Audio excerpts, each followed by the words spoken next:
sí, ahora sí llega el momento de la entrevista con nuestro invitado, el señor Javier Precioso de Filocrítica. Acá lo tenemos conectado. Bienvenido, Javi. Estás muteado, Javi. Estás muteado. Ahí vamos. Ahí ¿Cómo está. estás?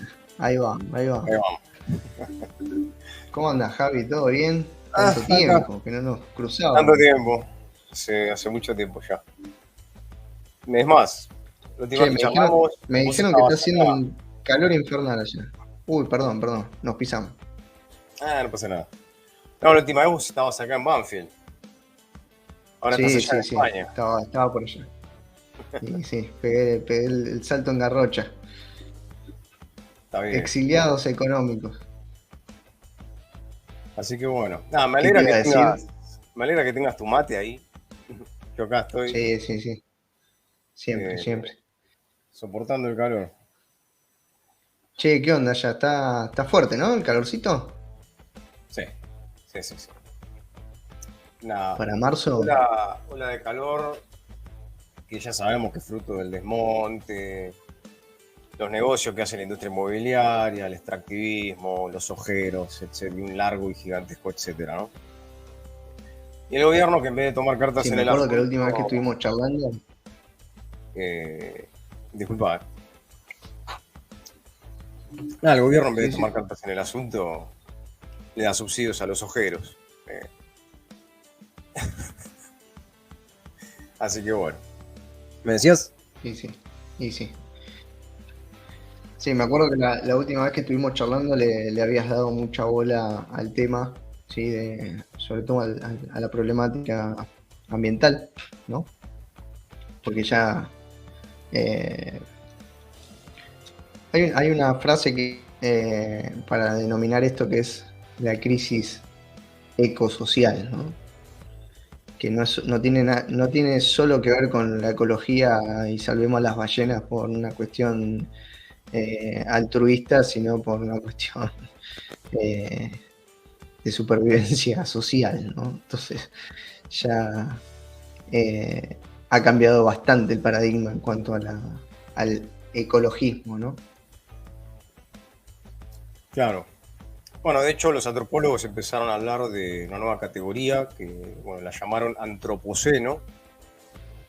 Sería un periodo de la historia humana, o geológica o antropológica, donde, bueno, los cambios que estamos viviendo a nivel global se deben a el nivel de interferencia de la mano del hombre, del ser humano, en la naturaleza. Y no solo en la naturaleza, ¿no? Claro.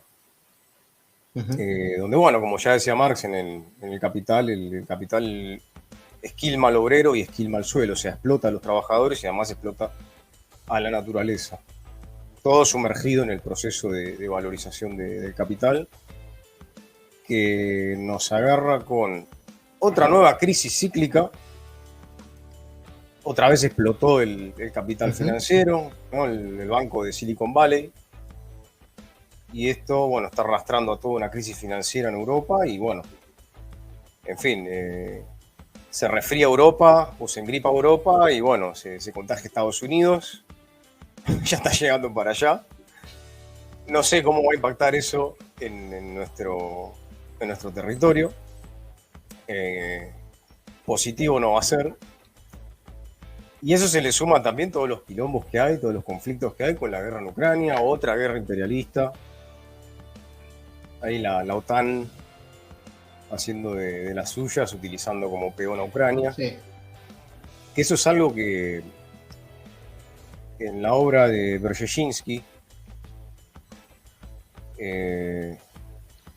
El nuevo tablero del mundo, creo que se llamaba así, no me acuerdo ahora, él señala a Ucrania y a Georgia y a territorios aledaños como puntos estratégicos para el dominio geopolítico de Estados Unidos.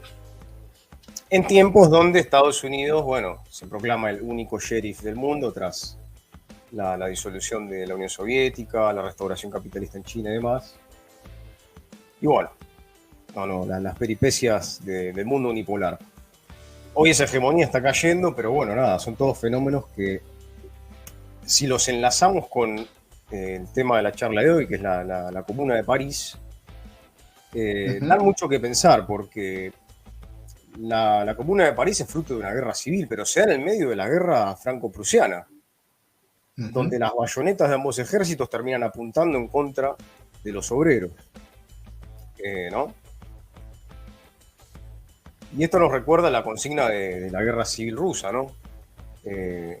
Anterior, ¿no? A la guerra civil, cuando está a punto de estallar la revolución rusa, ¿no? La consigna de, bueno, convertir la guerra mundial en una revolución.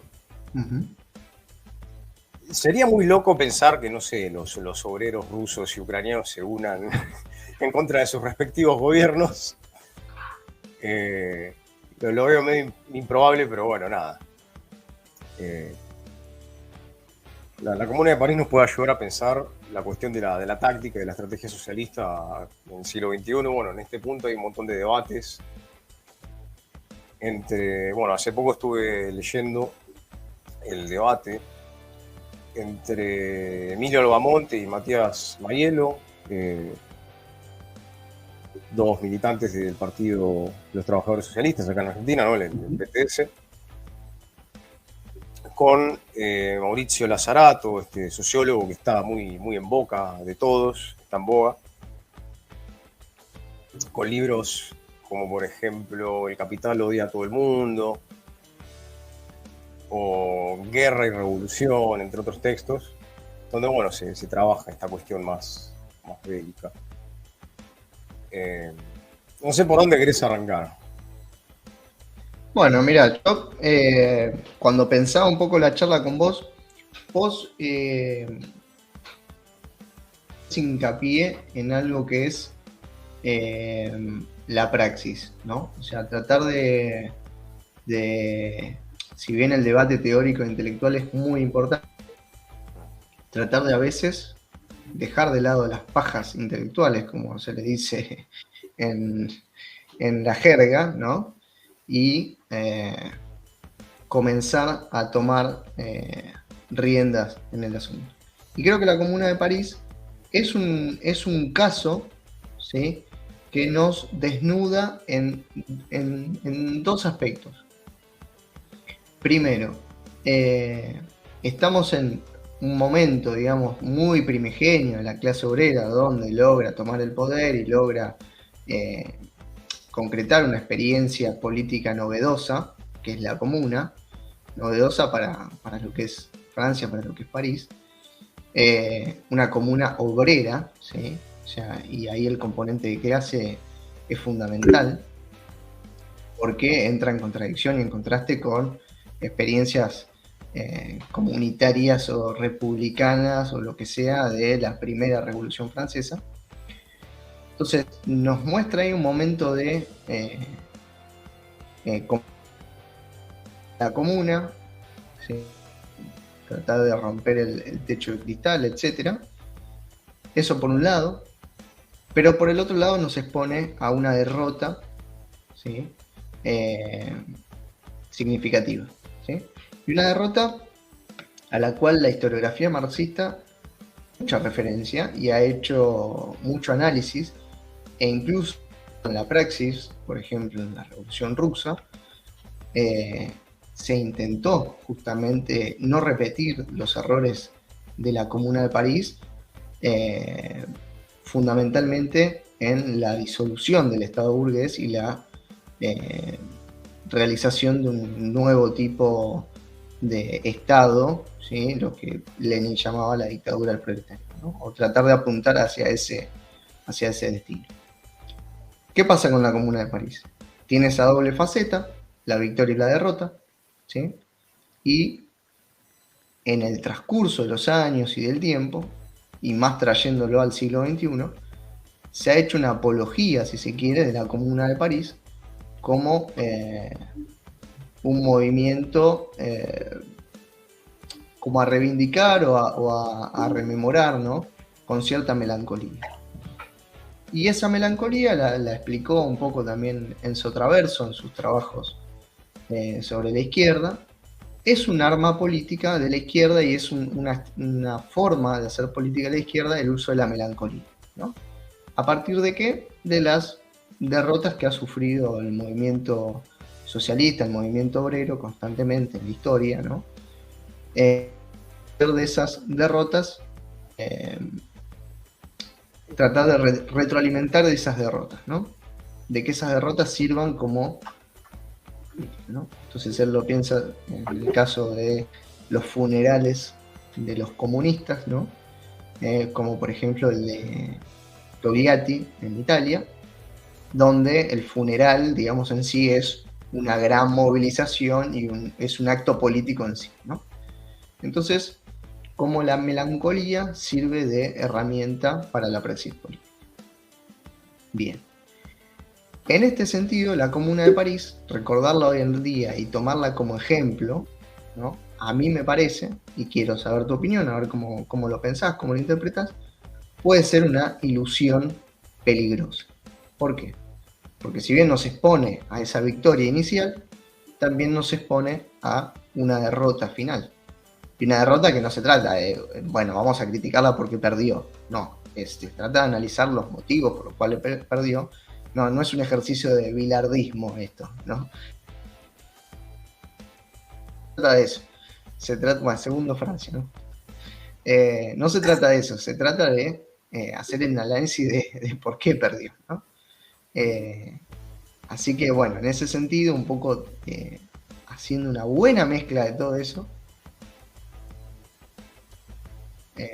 el tema del desarrollo de la praxis, ¿sí? En contraste con el excesivo intelectualismo que hay a veces en las izquierdas, sobre todo pensándolo en la izquierda argentina, pero bueno, podríamos hablar de la española también, en el caso de los que nos estén viendo y escuchando de España, también hay tela para cortar de este lado.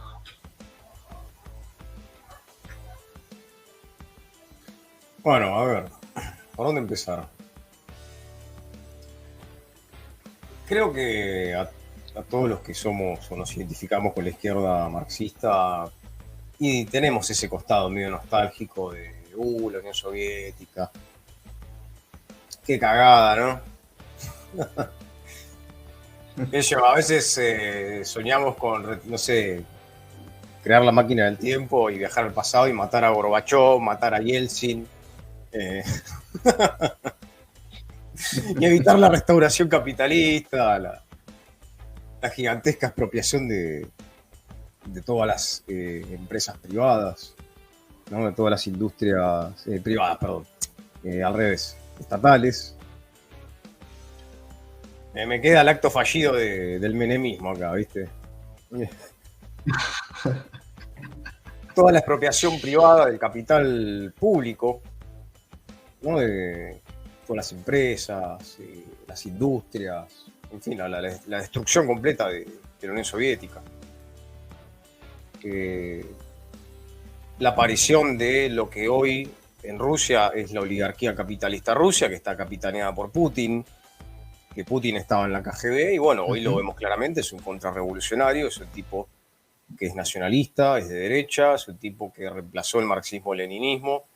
No importa si estamos de acuerdo o no con el legado staliniano, y después, bueno, después del 20 Congreso del Partido Comunista de la Unión Soviética, bueno, todo lo que dejó Khrushchev, Brezhnev, etc.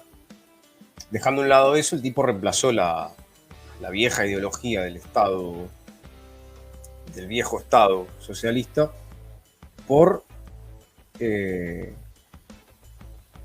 la Iglesia Ortodoxa rusa y todo lo que eso conlleva. De ahí el odio que tiene Putin contra todo lo que sea comunidad LGBT, IQ+, y demás cuestiones, ¿no? O sea, en el fondo es un viejo reaccionario. Pero bueno, nos queda esa nostalgia de, bueno, ¿qué hubiera pasado si? No, el planteo contrafáctico, que sí, como decía vos, puede ser una paja mental también.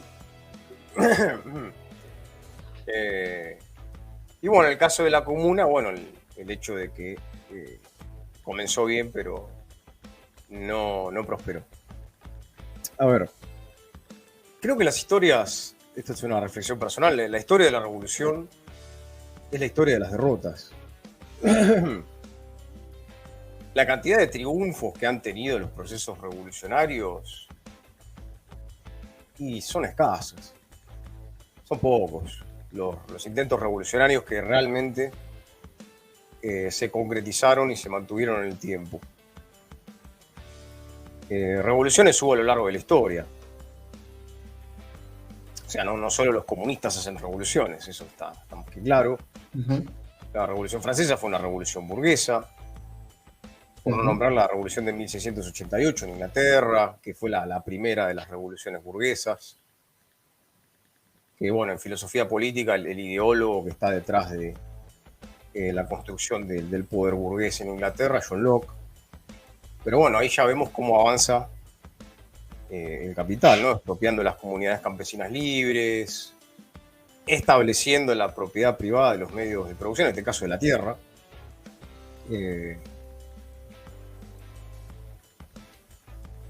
En fin, ejemplos de revoluciones hay muchos. O sea, es una constante a lo largo de la historia. Se trabó. Ahí está, ¿verdad? Ahí te tengo de vuelta. Ah, me escuchabas igual, ¿no? No, no te escuchaba. Ah. Bueno, decía que la revolución es una constante a lo largo de la historia. Y que bueno, en el caso de las revoluciones socialistas, pienso que de un lado hay mucho que aprender, porque de alguna manera la Comuna de París nos da un ejemplo de, bueno, primero que fue un proceso histórico. No fueron 50 guerrilleros que se fueron al monte, hicieron un foco y después tomaron una comisaría y etcétera, ¿no? La vieja teoría de Régis Debray o de Che Guevara. O sea, no fue fruto de un voluntarismo mágico. Se dieron las condiciones históricas y se dieron también las distintas voluntades, en este caso de los que formaban parte de la comuna, teniendo en cuenta todas las determinaciones históricas del proceso. Por otra parte, bueno, es el primer intento de establecer un poder obrero independiente. Intento que empieza bien, empieza con una victoria, pero bueno, como el propio Marx dice, ¿no? En la guerra civil en Francia, en lo que fueron los distintos comunicados de la Primera Internacional, el escarmiento después fue muy sanguinario, y bueno, es lo que vos mencionabas antes. Fue un baño de sangre peor que el de las insurrecciones anteriores de 1838, 1848, 1830, ¿no? La rebelión de los Canutos, los Canut, en fin. Pero bueno, fue un primer modelo, de alguna manera, si se lo quiere tomar como modelo, de, bueno, cómo se construye poder obrero. Sí. Con todas las reformas que vos ya mencionaste, ¿no? La libertad de prensa, entre otras medidas que, bueno, no voy a mencionar porque vos ya las explicaste con mucho más detalle. Pero bueno, eso muestra cómo se puede construir poder de forma independiente, apelando siempre al sufragio universal, la democracia obrera. Quizás es la Comuna de París un claro ejemplo de lo que se ha entendido históricamente por dictadura del proletariado, que es un término que por ahí suena medio fuerte, ¿no? Porque aparece la palabra dictadura ahí y el que no conoce el tema dice, nos van a matar a todos. En fin, ¿no? De alguna manera alimenta el mito anticomunista, macartista, que bueno, que es lo que se dio en Estados Unidos, que los comunistas te van a quitar todo, te van a quitar tu casa, tu trabajo, tu auto, van a secuestrar a tus hijos. De hecho, en la filmografía del siglo XX en Estados Unidos está la famosa película de Body Snatchers, no, los secuestradores, la invasión de los secuestradores de cuerpos. Que el modo en cómo termina la película está el protagonista diciendo vendrán por ti, por ti, por ti, una paranoia gigantesca. Pero bueno, es algo que en aquel entonces ya existía. De hecho, el propio manifiesto comunista Marx señala, ¿no? ¿A quién no se le ha insultado endilgándole el mote o el título de comunista? Ya en aquel entonces era medio...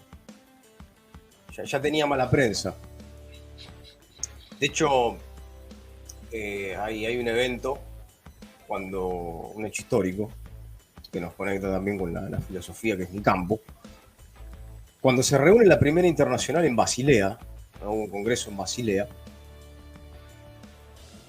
Nietzsche estaba en esa ciudad, el filósofo Friedrich Nietzsche, ¿no? Friedrich Nietzsche, que ha captado la atención de muchos militantes de izquierda y demás. De hecho, las corrientes que vienen a querer disputarle el terreno al marxismo vienen todas de esa raíz, ¿no? Me refiero a Foucault, Deleuze, Guattari, que en parte están en medio del debate con Lazzarato y, bueno, Mayelo, etc. Yo estoy más del lado de Mayelo y de Albamonte, pero bueno, esa es otra discusión. Pero bueno, Nietzsche vio con horror la Comuna de París. De hecho, dice textualmente, si los estamentos de los trabajadores consiguen comprender que a través de la formación y la virtud pueden hoy fácilmente superarnos, o sea, se refiere a la clase de los nobles y demás, o sea, Nietzsche fue profesor en Basilea gracias a que tenía contactos con la nobleza de este pueblo, que era un pueblo medio raro, ¿no? Era una especie de pueblo medio feudal en medio de todo un contexto histórico moderno. Entonces, si los estamentos de los trabajadores consiguen comprender que a través de la formación y de la virtud pueden hoy fácilmente superarnos, entonces será nuestro final, dice. Y también dice, ¿quién garantizará que la moderna democracia, el todavía más moderno anarquismo y de manera especial aquella tendencia hacia la comuna, bien, acá ya está la referencia directa a la Comuna de París, hacia la forma más primitiva de la sociedad, por otro lado usual en todos los socialistas de Europa? Acá hay una reducción que es bastante cuestionable, ¿no?, entre el comunismo primitivo y el comunismo moderno, si lo queremos llamar así. Esta tendencia hacia la comuna no significa esencialmente un gigantesco contragolpe, Nachschlag es el término alemán para contragolpe, y que la raza de los señores, la de los arios, no está incluso sucumbiendo fisiológicamente. Entonces, acá hay una reacción por parte de la nobleza, en este caso por parte de un pensador que sabemos que fue radicalmente aristocrático, frente a este nuevo acontecimiento. Los obreros tomando el poder de forma independiente y tomando sus propias decisiones, llevándolas adelante. Y lo que marca también la Comuna de París, más allá de estas reacciones conservadoras y demás, es este hecho que marca Marx en el manifiesto, también, no volviendo al manifiesto, de que los trabajadores no tienen patria, de cómo se usa el chauvinismo y el nacionalismo para, en este caso, aplastar la insurrección de los oprimidos. O sea, no hubo ningún tipo de conflicto de intereses entre la burguesía francesa y la burguesía germana. No sé si ya estaba unificada Alemania o no, creo que es posterior, sí. Posterior. Se termina unificando, digamos, con el ingreso del emperador, digamos, el Kaiser a Versalles, digamos, ¿no? Es como la cúspide ahí de la entronización, digamos, de Alemania, ¿no? Esa unificación alemana.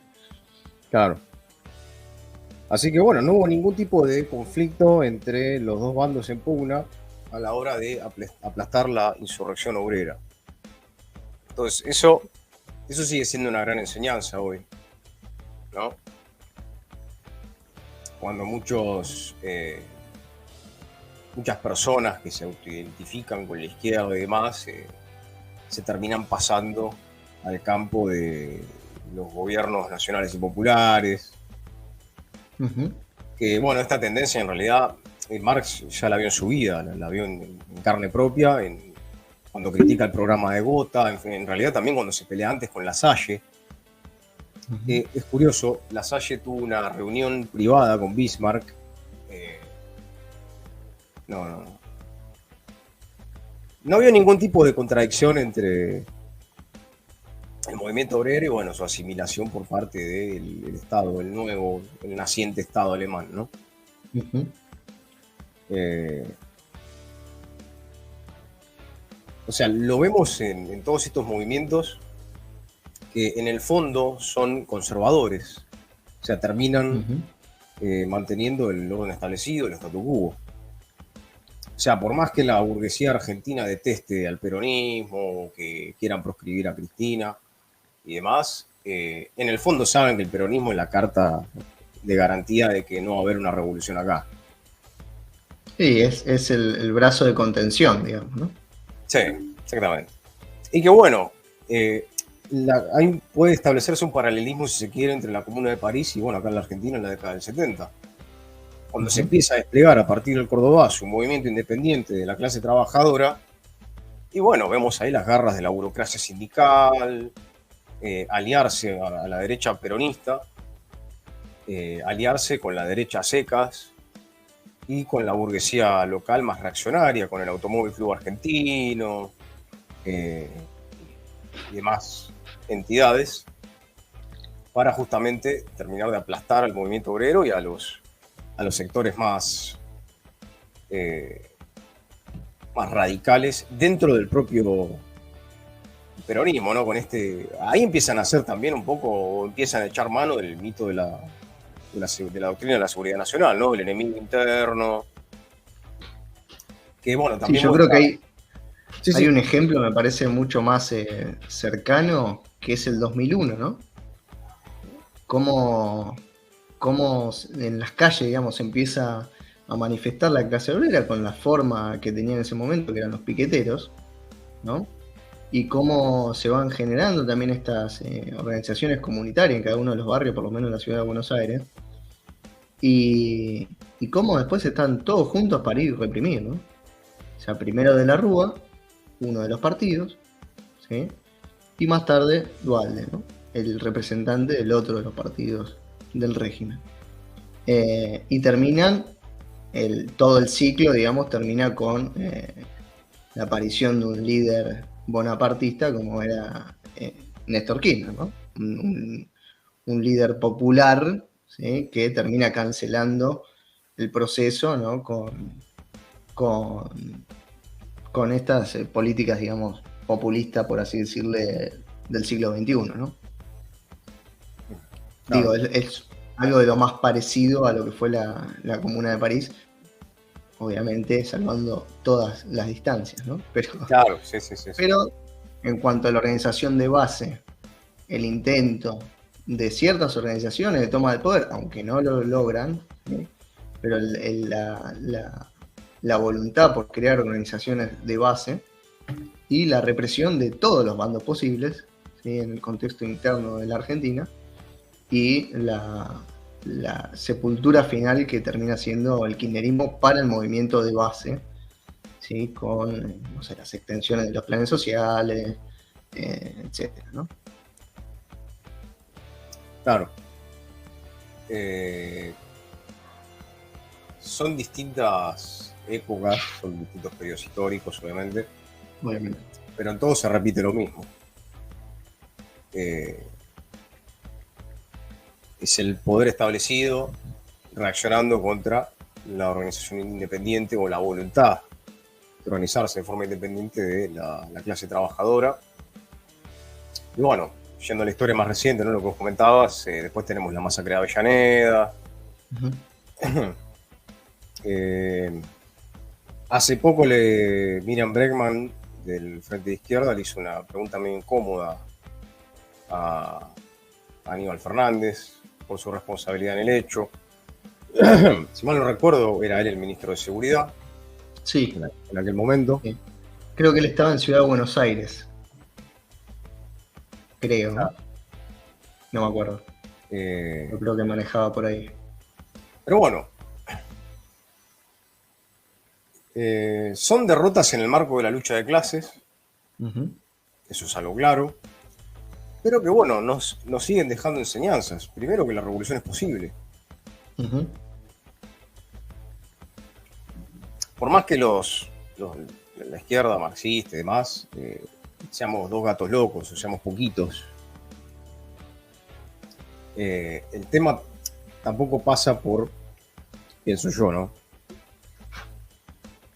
tener una conciencia tan clara de las cosas, sino, bueno, son insurrecciones populares de masas que surgen a la luz de los acontecimientos. O sea, la propia lucha de clases es como el termómetro que te va indicando de, bueno, en algún momento va a haber un estallido social. Y la clase obrera se puede autoorganizar sin necesidad de estar encuadrada en algún marco o en algún partido, o no sé, en alguna consigna. Creo que desborda esos marcos, más bien. Sí, yo creo que si vemos, por ejemplo, el ejemplo, vale la redundancia, ¿no?, de la Comuna de París, vemos que está la clase obrera sofocada por la guerra, después vienen los decretos, digamos, de ajuste de Thiers, y la clase obrera no tiene, digamos, un partido de vanguardia como sí podría tener después la Rusia bolchevique, digamos, ¿no? O sea, se organiza totalmente de base sin tener ese partido de vanguardia, lo cual después termina suponiendo una derrota más adelante por no tener ese partido de vanguardia, que si Lenin observa y busca corregir para la experiencia rusa de 1905 a 1917, ¿no? O sea, tratar de tener una concentración de poder político en un partido obrero, que en este caso es el partido bolchevique, digamos, la facción bolchevique, que es lo que termina después permitiendo que el acceso al poder y la concentración política, bueno, permite que el Estado socialista de la Unión Soviética siga dure 70 años, ¿no? Y no 70 días como la Comuna de París. Claro. Sí, bueno, ese pero es digamos, el tema, que haya una las dirección bases... revolucionaria. ¿Perdón? Sí. No te escucho. No, que justamente ese es uno de los temas, ¿no? El problema de una dirección revolucionaria. Claro. Sí. Y yo digo, observo, bueno, la Comuna de París nace de forma, si se quiere, relativamente espontánea. Si bien había habido ya desde octubre de 1870 algunos levantamientos, sobre todo anarquistas y demás, cuando la asfixia es tan grande, la clase obrera reacciona, se organiza y toma el poder, por lo menos en la ciudad de París. Ahí tenemos un ejemplo, y ahí está esto que vos decís de, bueno, no es necesario que todos los que están participando del proceso sean fieles lectores de Marx. No, era gente que lo estaban fajando por todos lados con los alquileres, con el hambre, y bueno, en algún momento iba a explotar eso, ¿no? Y bueno, explotó de esa forma y la organización que se dieron fue esa. Obviamente estamos hablando de un momento primigenio del movimiento obrero, que después se irá corrigiendo con años de organización política. O sea, después tenemos la Segunda Internacional, después tenemos el movimiento revolucionario en Rusia, ¿no? Bueno, tenemos varios procesos después. Pero creo que hoy, como clase obrera, digamos, tenemos que recuperar el guante de toda esa historia, digamos. No podemos ser totalmente ignorantes de las experiencias pasadas. Parece fundamental eso. Saber que se puede, digamos, que si alguien pudo, ¿por qué no vamos a poder nosotros? Claro. Y el tema de la elección revolucionaria es importante porque Sí. los anarquistas hacen un encomio de la organización espontánea y demás. Pero ¿qué pasa con eso? Un ejemplo reciente lo tenemos en Chile. ¿Qué pasó con la rebelión chilena? Que fue un proceso revolucionario. Terminó castrado y encauzado en, bueno, el proceso democrático Constituyente, ¿no? burgués, claro, una constituyente trucha donde, bueno, el Estado simplemente se encargó de contener todo eso y de, bueno, de castrar el intento revolucionario. No hubo una dirección revolucionaria y, bueno, simplemente se dejaron cooptar por, bueno, sí, está bien, quieren una constituyente, está bien, se la damos. Una especie de constituyente controlada desde arriba. Y así están hoy, eligiendo. Que ni siquiera se la dieron porque se la votaron en contra. Exactamente. Sí, ni siquiera. Y se Exactamente. diluyó el movimiento revolucionario, ¿no? Es muy difícil movilizar toda esa energía, toda esa afluencia social para después dejarla diluir de la forma que se la dejó también. Claro. La verdad que es una pena lo de Chile. Sí, he charlado con amigos de Chile y me han dicho que en realidad, dejando a un lado eso, también lo que afectó mucho a este proceso fue la pandemia. Sí, Fue como un freno, todo el mundo a casa. De alguna manera sirvió para meter la revolución en el freezer. Pero bueno. Sí, lo importante es que la experiencia quedó y que quizás en un futuro cercano hay una chance, por lo menos, ¿no? Claro. De resucitar eso, ¿no? Pero bueno, en Argentina estamos más lejos, me parece. Sí. O sea, sigue teniendo mucho peso en la mitología peronista. Sigue estando ahí ese dique de contención.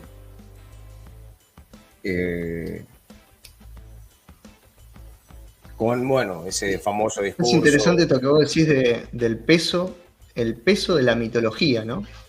Nos habla un poco también del tipo de sociedad que tenemos, ¿no? Que una construcción totalmente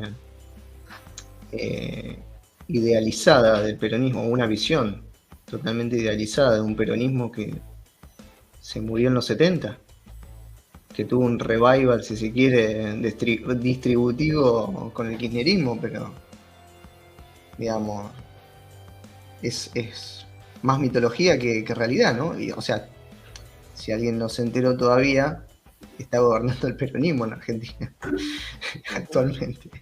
Entonces, parece que no está, ¿viste? Parece como que, bueno, está ahí flotando, ¿no? Es un fantasma el peronismo. ¿Y qué pasó? No, incluso los propios kirchneristas cantando Cristina presidente, es como, muchacho, es vicepresidenta. Claro. Alberto lo puso ella, Alberto es un muerto político. Ella, bueno, obviamente, la estructura vertical del peronismo, mandan los de arriba, ella con el dedo, Alberto, te toca a vos, venir, entras, listo. Consulta popular, nada. Las bases que acaten. Y el que no acata es gorila, o es un trosco que en realidad no entiende nada y plantea cosas que son irrealizables, de hace 100 años y bla, bla, bla. O que la izquierda y la derecha son lo mismo. Ahora quieren explotar el mar argentino, Mar del Plata, lo que sería un desastre ecológico. Y bueno, están todos ahora Greenpeace es malo, ¿viste? Ahora Greenpeace lo financia Soros y los ambientalistas también. Seguro son infiltrados marxistas. Hay militantes presos en Chubut por defender el río Chubut frente al avance de las minerías, de las mineras. En exaltación de la Cruz, porque ahora el gobierno puso a Aracre, un ex CEO o gerente general de Syngenta, una compañía que desarrolla productos transgénicos y, bueno, más que nada, el pesticida de última tecnología llamado glufosinato de amonio, que es más cancerígeno que el glifosato, pero bueno. El gobierno tiene sus propios informes donde dicen que no, que nada que ver, que esto es mentira, que no produce cáncer. Mientras tanto, los pueblos fumigados cada vez hay más pacientes con cáncer. Yo tengo cáncer, no sé si te enteraste o te conté. Eh, No, no, no, no, bueno, no tengo sabía. linfoma de Hodgkin. Y obviamente yo no soy un tipo que se la en la pera, un jedre. Hago ejercicio, Ujú. que yo siempre hice vida relativamente sana. Y la respuesta está en lo que consumimos todos los días. Pero bueno, acá siguen, o sea, los peronistas nos llaman idealistas a nosotros. Como que queremos plantear cosas irrealizables, etcétera, ¿no? Utópicas. Como si fuésemos socialistas utópicos nosotros, ¿no? Pero bueno. Eh, ellos quieren hacer lo mismo que hizo Perón en 1945, hoy, siglo XXI. Después de toda el Sí, agua que... eso es utópico. Eso, Eso es la utopía. eso es recontrautópico. Olvídate, olvídate. No, es tremendo. Pero Bueno, bueno, yo digo, ¿no? En todo este baile, ¿a dónde ves a la izquierda? Y ya medio como también para ir cerrando la nota. En todo este baile, ¿dónde está la izquierda? eh, mira, lo que hace al PTS, como más bien el frente de izquierda, ¿no? Que es la Ujú. facción que más convocatoria y más llegada tiene. ¿Qué sé yo?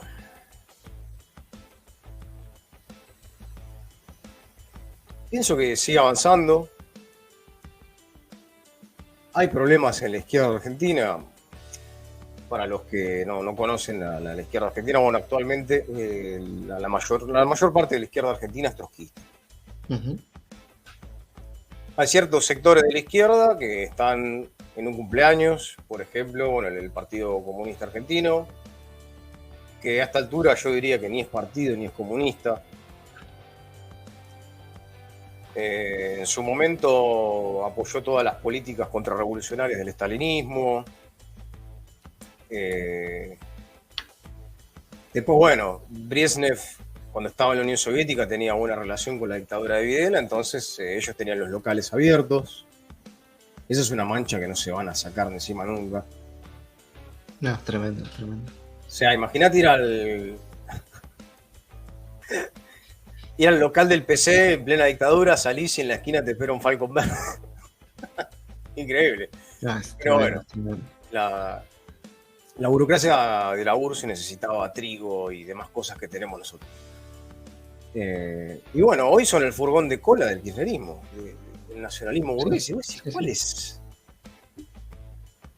¿Cuál es el marxismo que más? Cuál será A ver, yo la verdad, bueno, si bien uno tiene la teoría general, pero nunca me puse a leer la fundamentación, digamos, de cuál es la vuelta que dio el PC para el estado que, digamos. No sé si vos la leíste, pero yo la verdad no. Es la política Es tremendo. stalinista de formar en los países coloniales frentes populares, donde la lectura que se hace Claro. es que, bueno, la burguesía de los países que supuestamente son colonia, eso está en discusión, si Argentina es colonia o si simplemente tomando las definiciones de Lenin es dependiente. Ujú. Eh, pero bueno, no vamos a entrar ahí. Pero bueno, en los países donde hay sometimiento colonial y se supone o se ha planteado que las burguesías de esos países, y bueno, son revolucionarias porque luchan por la independencia nacional. En fin, la industria nacional o la burguesía nacional, el capitalismo nacional tendría una especie de germen revolucionario. Entonces habría Claro, que como apoyarlo. Blaquier, ¿no? Como Blaquier, Claro, Blaquier, Madanes, claro, los Macri, ¿no? claro, Muy exactamente. revolucionario. Lo cual es una lectura medio ¿Qué? loca, porque el ¿Qué imperialismo, sin mambo? tener una alianza local, no puede penetrar. Claro. O quizás sí, pero le sería muchísimo más difícil sin tener algún tipo de aliado local. Pero bueno, esa es la lectura, la podés leer en Fundamentos del Leninismo de Stalin, que para Trotsky era una paparrucha, pero bueno, también otra larga discusión. es la política que llevó adelante el Partido Comunista Chino cuando se unió al Kuomintang. Sí, sí. Cuando se unieron a Chiang Con Kai-shek, otra... los nacionalistas chinos se sacaron la careta y cuando se les cantó en el 29 los recagaron a tiros a los comunistas y listo. Cuando triunfa la revolución con Mao y cuando se independizan absolutamente.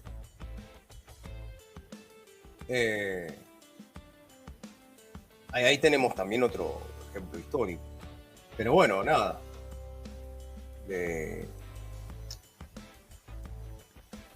El PC argentino, bueno, está ahí, está en el frente de todos. Está militando el ajuste. Y nada, después lo que es la izquierda trotskista, como ya sabrás, es complicada. Por no decirte que es un quilombo.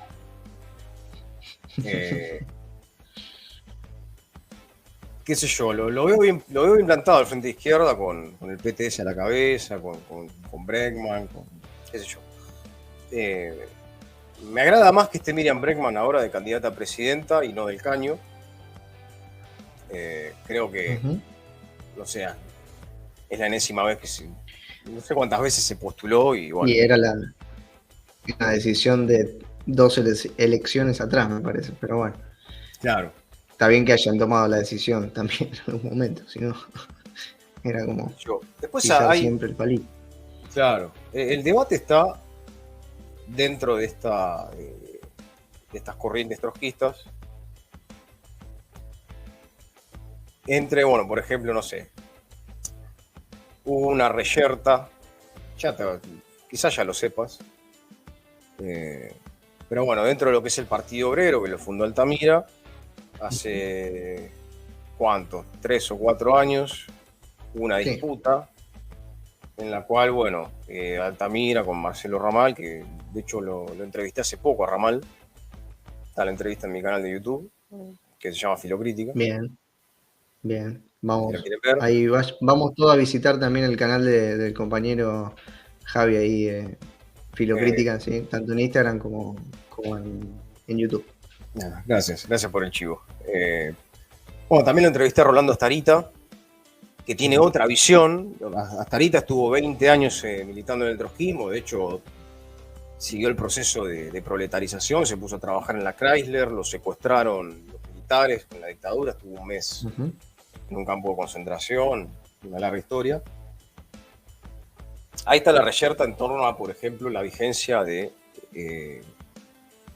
programa de transición de Trotsky, que es algo que reivindican el resto de corrientes trotskistas, y que Astarita, que publicó en su blog toda una crítica al programa de transición, si lo quieren buscar, está en PDF, hace toda una crítica a los planteamientos de Trotsky. De hecho hay videos de YouTube de él hablando sobre el tema. Entonces, bueno, para él plantear el programa de transición hoy en pleno siglo XXI acá en Argentina sería medio disparatado. Pero bueno, la crítica de Astarita es que, bueno, ya en el momento en que lo plantea Trotsky, 1938 aproximadamente, ya era medio complicado decir que el capital lo único que tenía para darle, por ejemplo, a la clase trabajadora era el fascismo en pleno proceso de integración de las masas obreras con Roosevelt en Estados Unidos, las políticas de pleno empleo, el surgimiento del keynesianismo. Aunque bueno, la amenaza fascista siempre está. Pero bueno, para Astarita no tendría mucho sentido. Pero esa es una discusión que él tiene con el trotskismo. Más que nada la corriente del Partido Obrero, que bueno, como te decía, se escindió en ese momento. Altamira y Ramal reclamaban el derecho a tendencia, que está en los estatutos del propio Partido Obrero. Bueno, no fueron reconocidos y bueno, hubo una especie de reacción estalinista en la dirección del Partido Obrero y bueno, les cambiaron las cerraduras a los locales de Altamira. Un blooper, una cosa de, bueno, voy a abrir el local y es como John Travolta, ¿viste? Solo pasa en Argentina. Solo pasa en Argentina. Claro, te divorciaste de tu mujer o tu mujer se divorció y bueno, te enteraste, llegaste a tu casa y pimba, te cambió la cerradura. ¿Qué pasó? Che, gorda, ¿qué pasó? No vas a poder pasar, maestro. Claramente. Así que bueno, nada. Recién ahora Política Obrera obtuvo o sea, tomaron el nombre de... eh, el nombre original que tuvo lo que hoy es el Partido Obrero, Política Obrera, bueno, lo retomaron Ujú. y ahora es un partido aparte. Ya tienen el reconocimiento legal. Que bueno, para la corriente de Política Obrera, toda la izquierda está en una deriva electoralista, estarían todos por el puesto o por, no sé, la presidencia, lo que sea, y han abandonado el marxismo revolucionario. Desde el Frente de Izquierda, bueno, la réplica es que en realidad ellos están con los obreros del SUTNA, el sindicato del neumático, que hace poco tuvieron luego de una huelga general bastante grosa, le torcieron el brazo a la patronal, fue un gran triunfo. Están los obreros de Sanón, que manejan la fábrica, la manejan ellos, ¿no? Ujú. La famosa fábrica sin patrones. ¿Qué sé yo? Yo los veo bien, de hecho tengo contacto, hice varias charlas también con algunos de ellos sobre otros temas, con Santiago Benítez Vieira, que es biólogo y bueno, forma parte de una corriente marxista dentro de la biología. Hicimos una charla sobre la cuestión de la biología, ¿no? Y hablamos, bueno, sobre justamente la ideología del propio sistema dentro de lo que es el pensamiento biológico. Rescatamos lo que es el programa marxista dentro de biología, que es algo que se desconoce. Ahí hay una discusión también con el marxismo occidental, que ha considerado o ha dejado de lado las cuestiones propias de lo que Engels llamó la dialéctica de la naturaleza. En realidad, Lewontin y Levins, Richard Lewontin y Richard Levins, fueron dos Ujú. biólogos que han establecido todo un programa marxista a la hora de hacer ciencia. Y han denunciado ya en la década de los 60, en pleno proceso de, bueno, movimientos en contra de la guerra de Vietnam, en contra del imperialismo, el surgimiento de los Panteras Negras, formaron parte de una corriente científica que se llama Science for the People, es decir, ciencia para el pueblo. Ujú. Y bueno, nada, son los que mantienen el Bueno, bastión de izquierda en un campo que es raro, ¿no? Ver marxistas ahí, en un campo como el de la biología, de las mal llamadas ciencias duras, denunciando la mercantilización de la ciencia, la utilización de la ciencia para el capital, básicamente. Y bueno, dentro de poco, yo charlé con Santiago Benítez Vieira y con Juan Duarte. Juan Duarte es ujú, psicólogo y bueno, hace poco la editorial del partido, que es Ediciones IPS, que es el ujú, Instituto de Pensamiento Socialista, ujú, que tiene grandes ediciones. Nada, sacaron una serie de artículos de Vygotsky, ujú. que nada, forma parte también de una psicología desde un punto de vista dialéctico, ¿no? Sí, Sí, bueno, voy a estar charlando con él, no sé cuándo. Eh, pero bueno, nada, está bueno. qué sé yo. Veo con buenos ojos, sin abandonar la crítica, ¿no? Bueno, De hecho, sí, sí, eh, claro. hay un campo de discusiones ahí muy interesante. De hecho, hace poco publicaron un texto donde discuten con esta perspectiva actual, que retoma más que nada a Deleuze o a Foucault, Ujú. que vendrían a disputarle el terreno al marxismo desde unas determinadas lecturas de Marx que para mí son bastante sesgadas. En fin, nada, mi tesis de posgrado se centraría en eso, básicamente, ¿no?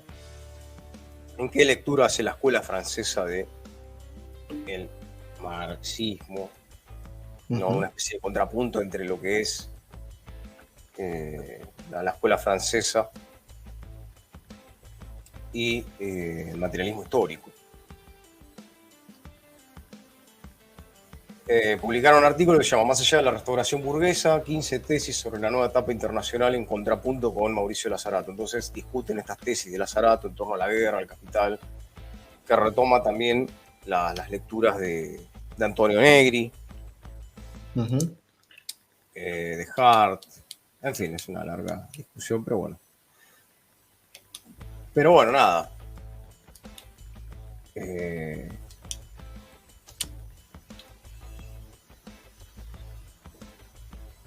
me alegra que haya un frente de izquierda, al menos acá. Sí, sí, sí, obvio. ¿Qué sé yo? Obvio. Por lo menos es una perspectiva, digamos, también de unidad, digamos, más allá de que muchas veces se terminan matando. eh, por lo menos es un espacio que está ocupado de alguna forma, ¿no? Y que después eh, también, a ver, herramientas políticas que tenemos hoy en día, el campo electoral, digamos, es la vía posible.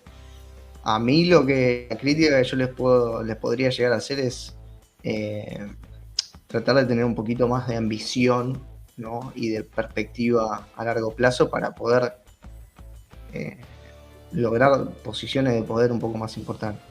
Obviamente no se trata de voluntad, sino que se trata de que el proceso social te acompañe, ¿no?